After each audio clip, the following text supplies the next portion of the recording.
এই অপদার্থ কি ধরনের মুসলমানটা? ওই ঘরে সে থাকে কেমনে যে ঘরে মুসলমান থাকে? মুসলমানের ঘর যদি হয়, ওই ঘরে কোনোদিন ফজরের নামাজ পড়ে না এমন জানোয়ার ওই ঘরে থাকে কেমনে? ওরে তো জানোয়ারের সাথে থাকতে দেওয়া উচিত। ওরে তো গরু ছাগল যে ঘরে থাকে ওই ঘরে থাকতে দেখা উচিত। যে বেটা নামাজ পড়ে না যেগুলো, এগুলো ওই ঘরে থাকে, তুই সেখানে থাক। তুমি মানুষের ঘরে থাকবা কেন? মানুষ তো আল্লাহকে সেজদা করে। মানুষকে তো আল্লাহ বানাইছেনই সেজদার জন্য, ইবাদতের জন্য বানাইছে না? বলেন না কেন? তাহলে বলে ভাবতে শিখে, বুঝতে শিখে, একজনই দায়িত্ব পালন। এত মামুলি না আখিরাত, এত খামখেয়ালি না। প্রত্যেকে প্রত্যেকের সাধ্য মতো চেষ্টা করে। আপনি একজনরে বুঝান, আপনি 10 জনকে বুঝান। আপনি শুধু ছেলেটার ব্যাপারে ভাবেন, আপনার স্ত্রীর ব্যাপারে ভাবেন। আপনি ভাবেন বুদ্ধি আছে ইসলামে, কোনোভাবে আপনার বিবি পর্দা করে না, এই বেডিরে কেমনে ঠিক করতে হইব? খোদার কসম, ইসলামী শরীয়তে তার সঠিক যথোপযুক্ত জুলুম ছাড়াই ইনসাফ পূর্ণ সমাধান আছে। যদি কোনো বিষয়ের সমাধান ইসলামে না থাকে তো ইসলাম পূর্ণাঙ্গ না। কথা বলেন না? ইসলাম পূর্ণাঙ্গ দিন কিনা, ইসলাম পরিপূর্ণ কিনা, তাহলে বোঝা গেল সকল বিষয়ে সব অবস্থাতেই ইসলামে সমাধান আছে। তালাক দিবার আগে কি করতে হয় ইসলামে তাও আছে, তালাক দিয়ে ফেললে কি করতে হয় ইসলামে তাও আছে। আছে না? তো নাই কি জানেও না তো? একটা সেজদা যার কলিজায় নাই, যার কপালে নাই, ও আল্লাহরে চিনবে করতে। ও মুমিনের কষ্ট বুঝবে কিভাবে? ও মুসলমানের রক্ত বুঝবে কিভাবে? ও তো জানে শুধু মোবাইল, ও তো জানে শুধু নারী ছবি, ও কি বুঝবে? এই কয়েকজন ছেলেকে জিজ্ঞেস করে আজকে সারাদিনের 5 ওয়াক্ত নামাজ এখন দাঁড় করান, এগুলো দাঁড় করান। এখন বলেন এই যে মাথার টুপি নাই যে ছেলেগুলো, এগুলার দাঁড় করান। জিজ্ঞাসা করেন আজকে সারাদিনের 5 ওয়াক্ত নামাজের হালাত কি? তো এরা মুসলমান, এদের বাবা নাই, বাবা মা নাই, এরা মুসলমানের সমাজে থাকে। এদের আল্লাহ নাই, এদের রাসূল নাই, এদের কোনো মৃত্যু নাই। বলে কিশোর বয়সে কেউ মরে না, যুবক বয়সে কেউ মরে না, তাহলে সবাই বেখর। আর আল্লাহ বলেন আল্লাহ কোন পাপীকে, নাফরমানকে জান্নাতের পথ দেখান না, হেদায়েত দিয়ে দেন না, হেদায়েত দেন। অতএব আজকে রাত গভীরে আজকের ইসলাহী মজলিসেরা বুঝেন, একজনই বুঝেন। আমরা জানি একসাথে সবাই বুঝবে না, একই দিনে সবাই বুঝবে না। যদি একসাথে সবাই বুঝতো তো নবীজির জামানায় একসাথে সবাই কালেমাওয়ালা হয়ে যেত। কথা বলেন না? নবীজির জামানায় সকলেই কালেমাওয়ালা হয়েছিল। 23 বছরে সবাই কালেমাওয়ালা হয়ে গেছিল। এটাই নিয়ম। এই 1 2জনই হবে, একজন বুঝবে, 2 জন বুঝবে। আমরা ওই একজনের আশায় আছি, 2 জনের আশায় আছি। অসুবিধা নেই, কারণ এটা তো ইলেকশন না। আমার অনেক ভোট দরকার, আমার আখেরাতে না দরকার। আমার কি দরকার? আখেরাত দরকার, আখেরাত দরকার। এজন্য আমরা এটা বুঝলে, তোমরা যারা নওজোয়ান ছেলে আছো, বয়স্ক বাবা আছেন, আল্লাহকে ভালোবাসেন, রাসূলুল্লাহ সাল্লাল্লাহু আলাইহি সাল্লামকে ভালোবাসেন, নবীজির একটা সুন্নাত আমল করতেই হবে যদি আখেরাত চান। 12,000 টাকা দিয়ে আখেরাত মিলবে না। 4টা ফ্যান দিলে আখেরাতের জন্য এইটুকুই যথেষ্ট। 10,000 টাকা মসজিদে দিলে শুধু এতটুকুই যথেষ্ট। এটা একটা আমল, এটা নেকি আছে, কিন্তু এটা একটা আমল। বাকি আমলগুলোও করতে হবে, বাকিগুলোও করতে হবে। এই জন্য আমরা প্রত্যেকে ইনশাআল্লাহ আজকের এই মুবারক মজলিসে নিয়ত করি আমরা আল্লাহকে ভালোবাসবো, আমরা রাসূলুল্লাহ সাল্লাল্লাহু আলাইহি ওয়াসাল্লামকে ভালোবাসবো, আল্লাহর জন্য জান চাইলে জান দেব, মাল চাইলে মাল দেব ইনশাআল্লাহ। বলেন ইনশাআল্লাহ। 1 টাকাই দেন, আরে 10 টাকাই দেন, মুমিন ফিরায় দেন। এটা মুমিনের সিফাত, কোরআন শরীফে বারবার আছে। যতবার আল্লাহ তাআলা ঈমানদারের সিফাত বলছে ততবারই বলছে ওয়া মিম্মা রাযাকনাহুম ইউনফিকুন। ইমানদারের একটা বৈশিষ্ট্য, ইমানদার যেভাবে নামাজের সেজদা করে, ইমানদার ওইভাবে নিজ সম্পদ থেকে আল্লাহর পথে খরচ করে। 1 টাকাও, 10 টাকা, 1000 টাকা, অসুবিধা কি? আমি মিশে গেলাম ভালো কাজের সাথে, যেন মুমিন ফিরায় দেন, ইমানদার ফিরাইতে পারে। এক অভাবী মানুষ আপনার কাছে হাত পাতছে, আপনি কোন মাফ করেন। মাফ করেন কি? তা বেটা সাহায্য চাইছে, এটার লগে মাফ করেন কি সম্পর্ক? চুরি করছেন, তাই মাফ করতে কথা বলেন না কেন? আপনি কি চুরি করছেন যে হে মাফ করতে? হে মানুষ মাফ করেনি, মাফ তো করে আল্লাহ না। কথা বলেন না কেন? মানুষ কি মাফ করে? কে মাফ করে? তো আপনি এটা কি বললেন যে মাফ করেন? আপনার নাই তো সেটা আপনি হাসি মুখে তাকে বিদায় দেন। আপনি তার জন্য একটা দোয়া করে দেন। নবীজি বলছে, তোমার কাছে যদি কিছু না থাকে তার একটা ভালো কথা বলে দাও, দোয়া করে দেন, ভাই আমি তো দিতে পারলাম, আল্লাহ আপনার অভাব দূর করে দেন, আল্লাহ আপনার বরকত দান করেন, আল্লাহ আপনার প্রয়োজন পূরণ করে দেন, একটা কয়ে দেন। হ্যাঁ না আও জানি টিয়া দিয়া কিতা করে সুদে লাগায়, না না একমাত্র এবারটাই সুদে দেশে সুদে লাগায়, আর বাকিরা সব জোনায় বাগদাদ। বুঝেন না? এবারটার কথার দ্বারা এটাই তো বুঝাইছে, আমনে বাকিরা আমনে সহ আর বাকি সব লোক হলো বাইজিদ বুঝতাম, আর এবারটাই শুধু অপরাধী। মূল কথা হলো তাই নিজে দিবে না। বুঝেন না আপনার কথাটা? উনি যে দিবে না, এটারও তো একটা সাফাই গাইতে হবে। এইটা হয় উপরে দোষ চাপাই দিচ্ছে। অপরাধ তো প্রত্যেকের জন্য অপরাধ, কথা বুঝেন নাই? অতএব আল্লাহর পথে দান করা, সাদাকা করা মুমিনের বৈশিষ্ট্য, ইবাদত করা মুমিনের বৈশিষ্ট্য। আখিরাত মিলতে হলে সব আমল পূর্ণ করতে হবে। আল্লাহ তাআলা আমাদেরকে তৌফিক দেন, কবুল করেন। প্রিয় ভাই, একজন ছেলে ভালো, একজন একটা আয়াত পড়ছি সূরা তাওবা। আয়াতের মধ্যে আল্লাহ তাআলা একদিকে মোট 8টা জিনিস বলছে, আরেকদিকে 3টা জিনিস বলছে। একদম সহজ হিসাব। একদিকে আল্লাহ বলছে এইদিকে 8টা, এদিকে 3টা। বলছে এই 8টি জিনিসের প্রতি তোমাদের আগ্রহ আছে, আমি জানি, ভালোবাসা আছে। এই 3টি জিনিসের প্রতি তোমাদের ভালোবাসা, যদি এই 8টির ভালোবাসা তোমাদের এই 3টির চাইতে বেশি হয়, তাহলে তোমরা আল্লাহর পক্ষ থেকে আযাব, শাস্তির অপেক্ষা। এই কথাটা আপনি একদম সহজে বুঝবেন। আল্লাহ তাআলা বলেন, কুল ইন কানা আবাউকুম, 1 নাম্বার তোমাদের পিতামাতা। পিতামাতার প্রতি মানুষের ভালোবাসা আছে কিনা? কথা বলেন না। এটা হারাম? হারাম না। 2 ওয়া আবনাউকুম, তোমাদের সন্তানদের প্রতি ভালোবাসা। 3 ওয়া ইখওয়ানুকুম, তোমাদের ভাই বেরাদর, ভাই বোন। 4 ওয়া আজওয়াজুকুম, তোমাদের স্ত্রী। 5 ওয়া আশিরাতুকুম, তোমাদের আত্মীয় স্বজন। কয়টা হলো? 5টা।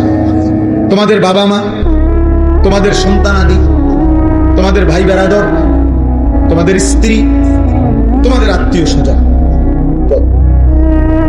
যে টাকা পয়সা তোমরা জমাইছো এটার প্রতি তোমাদের আগ্রহ। 7 ওয়া তিজারাতুন তাখশাউনা কাসাদাহা, তোমাদের ব্যবসা, বেচা কিনা, উপার্জন, যেটা দিয়ে তুমি কর্ম, তোমার রোজগার করো, যেটারে তুমি খুব পছন্দ করো, যে আমার এই চাকরিটা, আমার এই ব্যবসাটা, আমার এই দোকানটা যদি আমার শেষ হয়ে যায়, আমার এই ফসলটা যদি নষ্ট হয়, আমার এই উপার্জনটা আমার বিরাট ক্ষতি হয়ে যাবে। আল্লাহ বলেন এই তোমাদের পছন্দের কর্ম, যেটা তোমরা করে থাকো। 8 নাম্বার হলো ওয়া মাসাকিন তারদাউনাহা, তোমাদের পছন্দের ঘর বাড়ি, যেটা তুমি তিল তিল করে ভরাট করছো, সাজাইছো। এই কয়টা হলো? আর বাদ রয়েছে কি? আমাদের দুনিয়াবি বিষয়ের মধ্যে বাদ আছে কিছু? কিচ্ছু না, সব এখানে আছে। আল্লাহ তাআলা বলেন এবার এদিকে 3টা, আল্লাহর ভালোবাসা, রাসূলুল্লাহ সাল্লাল্লাহু আলাইহি সাল্লামের ভালোবাসা, আল্লাহর রাস্তায় নিজের জান মাল কুরবানি করা, জিহাদ ফি সাবিলিল্লাহ। তো আল্লাহর ভালোবাসা, রাসূলুল্লাহ সাল্লাল্লাহু আলাইহি ওয়াসাল্লামের ভালোবাসা, আল্লাহর পথে নিজের জান মাল উৎসর্গ করার ভালোবাসা, জিহাদ। আল্লাহ বলেন এই 3টা। তাই এইবার আল্লাহ বলেন যদি এই 8টি জিনিসের ভালোবাসা এই 3টি ভালোবাসার চাইতে বেশি হয়ে যায়, আহাব্বা ইলাইকুম ফাতারাব্বাসু, তাহলে অপেক্ষা করো, হাত্তা ইয়াতি আল্লাহু বিআমরি, আল্লাহর আযাব তোমাদের উপরে এই কথা শেষ, এটাই কথা। আল্লাহ বলেন তাহলে তোমাদের উপরে আল্লাহর আযাব আসবে, অপেক্ষা করো। অর্থাৎ যদি আল্লাহর ভালোবাসা ফেলে দেছো, নিচে নামায় দিছো, রাসূলুল্লাহ সাল্লাল্লাহু আলাইহি সাল্লামের ভালোবাসা নিচে নামায় ফেলছো, আল্লাহর পথে জান মাল কোরবানি করতে চাও নাই, আল্লাহ বলেন ওইগুলো নিয়ে যদি ব্যস্ত হয়ে থাকো আমি তোমার শাস্তি দেব, দুনিয়াতেও আখিরাতে। দুনিয়াতে বেইজ্জতি করবই করো, আজ না হয় কাল শুনবেন ছেলেটা আপনার নিয়ন্ত্রণে নেই, ছেলের বউটা কষ্ট দিতেছে আপনার, ছেলের ঘরের নাতনি আরেক ফোলার লগে গিয়ে গেছে, মেয়ের ঘরের ফুল আরেক মেয়ের সাথে চলে গেছে। কোনো না কোনো ভাবে আপনি বেইজ্জতি হালাল হারাম মিশ্রণ করে এই দুনিয়া সাজাইছেন। আমনে মরে গেলে আপনার নাতিরে পর্যন্ত হইল মানুষে কইব তোর দাদা সুদখোর ছিল, তোর দাদা ছিল হারাম। আপনাকে এটা শুনতেই হবে। এই জন্য কি বোঝা গেল? অপমানিত হবেই। আল্লাহ বলেন আল্লাহকে ভুলে গেছো বান্দা, রাসূলকে ভুলে গেছো, আল্লাহর পথে যুদ্ধ জিহাদ জান মালের কুরবানি ভুলে গেছো, অপেক্ষা কর আমি তোমাকে অপমানিত করব। আল্লাহু লা ইয়াহদি কওমাল ফাসিকিন। কোরআন শরীফের কোনো অসুবিধা নেই বান্দা, তোমরা যদি সকলেও আমার দিন ছেড়ে দাও, আমার দিন মানার মতো উপযুক্ত লোক আমি জমিনে রাখবো, তোমারে জিঙ্গায় রাখতে হবে। কোরআন শরীফের আয়াত, আমার দিন, আমার ইসলাম, আমার দিন মানার মতো পুরুষ নারী আমি জমিনে রাখবো। এই জন্য আল্লাহর দিন আল্লাহ তাআলা উপযুক্ত পরিমাণ লোক দিয়ে টিকিয়ে রাখবেন, বিজয়ী করবেন। দেখার বিষয় হলো আমার নাম তাদের মাঝে আছে কিনা, আমার নাম থাকবে কিনা, আমার সন্তানের নাম থাকবে কিনা। আমি তো মরে যাব, আমার সন্তান যদি ঈমান হারা হয়, আমার নাতি নাতনি যদি ঈমান হারা হয়, তখন কি হবে বলে? এমন অসংখ্য মানুষ আমার জীবনে আমি দেখছি, যাদের বাবা দাদা দিনদার ছিল, এখন নাতির পর্যায়ে আসা চেহারায় সুরতে চলনে বলনে ইসলামের ছিটে ফোটাও নেই। তিন পুরুষ আস্তে আস্তে ভুলে গেছে। আজকে এটা আমার বেশি ভয়, আমি প্রত্যেক দিন এটা ভয় পাই। এই যে সমস্ত ছেলেরা এখন নওজোয়ান 18, 20, 25, 30 বছরের, এরা যেই পরিমাণ গুনাহ নাফরমানি করছে, রাত নাই দিন নাই, নারী ছবি, মোবাইল, মোটরসাইকেল, ঘুরাফিরা, আড্ডা, বেহায়াপনা। আহারে এদের হাতে এদের পরবর্তী সন্তান বংশধর যখন আসবে, ওরা কি শিখবে, কি জানবে, কি করবে? একজন ভাবে। ওই যে আমরা গ্রাম দেশে একটা কথা বলে, ফুতে বাফের বলে, গ্রাম্য কথা আর কি। বাফেরে কন্যাইতে আছে, মারতেছে, মারতে মারতে কোন গাছের কাছে আনছে, এটা গ্রামে শুনছি। তো বাফে বলে কাঁদতে কাঁদতে বলছে, ফুত আর এদিকে নিস না। আমিও আমার বাফেরে মারতে মারতে দূরে আনছিলাম, তুই আর আমার ওদিকে নিস না, নয়তো তোর সন্তান তোরে মারতে মারতে ওই পর্যন্ত।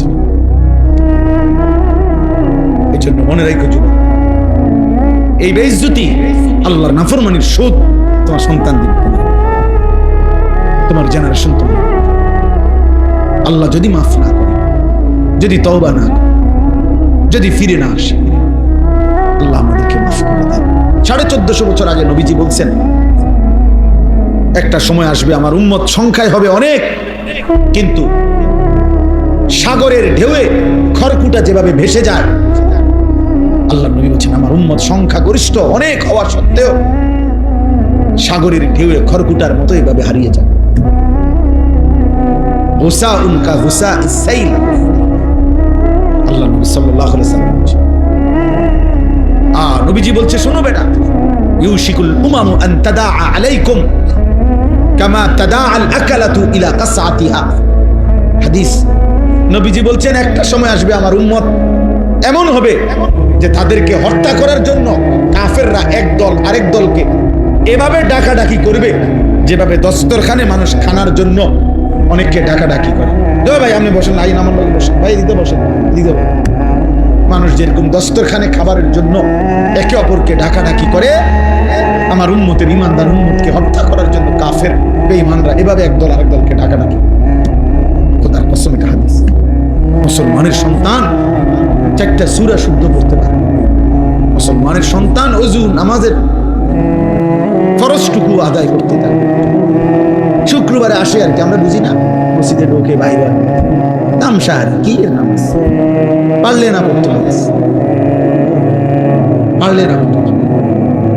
মানুষে খারাপ করবো, মন্দ সন্দ বলবে যে তেম নজাদ ওদের শুক্রবারও আইয়া না মসজিদ, এই শরমে আসে যায়। দেখছে তো মানুষ দেখছে নাই তো। ইমাম সাহেব সালামটা ফিরাই আসারে না 2 রাকাত ফরজের জুমার দিন, ওমা তারে এমন শয়তানে কামড়া, একটা কামড়ের লগে এতে বাইরে যায়, একটা কামড়, মানে তার গুড়া কিরমি তার ফেটে এভাবে কামড় দিছে, সাথে সাথে দৌড় দিয়ে বাইরে গেছে। গুড়া কিরমি কামড়ায়, কারণ সে তো আসছে মূলত হাজিরা দিতে। ওই নামাজের জুমার আগের 4 রাকাত সুন্নত, জুমার নামাজের পরে 4 রাকাত সুন্নত, এত কিছু দিয়ে হেড টাইম আছে, এত আইসা হাজিরা দিতে। মানুষ দেখছে তো, সারছে তো, জানেও না, মানুষ দেখছে আমরা যাইয়ে বলছি নাই তো। 4 রাকাত সুন্নত জুমার নামাজের পরে, এটা ইমাম সাহেবের বাপের সম্পত্তি। কথা বলেন না কেন? এটা যদি সবার জন্য দরকার না হইতো তো ইমাম সাহেব পড়ে কেন? সামনের কাতারের মুসল্লিগুলো পড়ে কেন? বয়স্ক চাচারা পড়ে কেন? ওনারা বেকুব এই কারণে, ওনারা বোকা এই কারণে। তাহলে এই হাজিরা মার্কা নামাজ আখিরাতে কি মিলবে? আমার শায়েখ আল্লামা মুফতি মুশতাকুর নবী সাহেব বলে যে হে মুসলমান, যেই নামাজ তোমার মসজিদের থেকে 100 হাত সামনে চা দোকানের আড্ডা, টেলিভিশনের আড্ডা থেকে ফিরাইতে পারলো না, সেই নামাজ তোমারে জাহান্নাম থেকে কেমনে ফিরায়? যে নামাজ গুনাহ থেকে ফিরায়, বলছে না? কথা বলেন না কেন?